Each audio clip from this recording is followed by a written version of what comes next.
Gimana Dokter Salim ini kesibukannya nih, makasih banget nih diterima di tengah kesibukannya. Tapi selama PPKM ini, pandemi PSBB di rumah ini, kesibukan memang di rumah aja? Di rumah sudah, karena kita mau keluar juga kondisinya pandemi semacam ini. Udahlah kita ikut dengan arahan dari pemerintah juga, udah kita di rumah. Walaupun nanti tamu-tamu ada, ya tetap prokes itu dilakukan juga. Ya, prokes kayak tadi itu ya. Dan gitu ya. Jadi tetap kalau kita tidak ada kegiatan sama sekali juga kurang pas juga, apalagi dekat Idul Adha dan seterusnya ya, Zoom online tuh kita lakukan. Oh, jadi semua kegiatan secara daring ya, secara online ya. Betul. Aduh, Masya Allah nih. Bener banget tadi apalagi kata Dokter Salim bentar lagi nih Idul Adha. Kenapa pas banget mau Idul Adha? Ya aduh. Kenapa menurut Dokter Salim gimana tanggapan sikap kita nih kan? Sebenarnya ya mungkin kita yang di atas kan aman-aman aja nih. Betul. Tapi kan yang di bawah rakyat tuh gimana ketika PPKM ini? Apalagi mau deket-deket Idul Adha, mungkin banyak yang kehilangan pekerjaannya juga, betul. susah.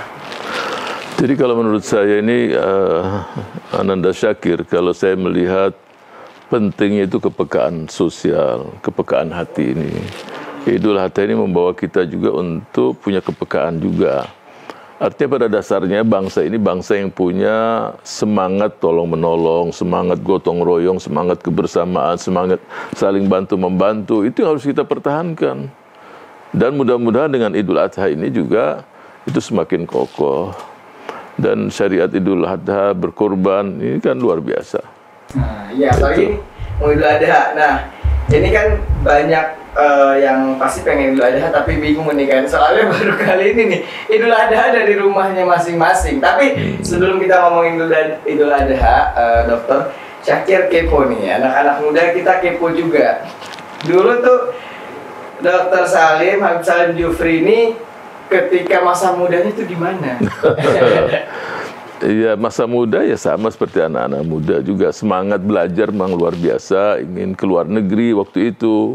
Sehingga saya berangkat ke Madinah University masih usia 18 tahun. Oh, jadi ke Madinah. Ya, betul. Terus kemudian pulang S1, S2, S3 di Madinah. Selesai pulang saya ke Indonesia. Memang semangat untuk kembali ke negeri, ke Indonesia itu besar. Karena kita merasa bahwa kita harus mengambil bagian di negeri ini untuk membawa kepada perubahan yang bagus, yang positif untuk bangsa dan negara kita. Karena kakek ya punya lembaga pendidikan yang tersebar di Indonesia bagian timur, sekarang 1.300 sekian. Ya Al-Khairat ya kita melanjutkan. Dan dari situ dan bergandengan tangan dengan seluruh anak-anak muda saat itu, bahkan saat-saat muda kita sudah ke pedalaman Papua saat itu. Ya kita yakin bahwa saat muda itulah peluang penting untuk mengenal negeri. Jadi saya saat itu berpikir, kalau di saat muda saya tidak tahu negeri saya sedetail-detailnya, terus bagaimana saya akan berbuat? Tidak mungkin melakukan perubahan kecuali peta negeri ini jelas, tahu betul saya suku-suku, bahkan di pedalaman Papua, di Lembah Balim, kita berangkat dengan pesawat, bukan pesawat, dengan pesawat Hercules ya saat itu kan nggak ada.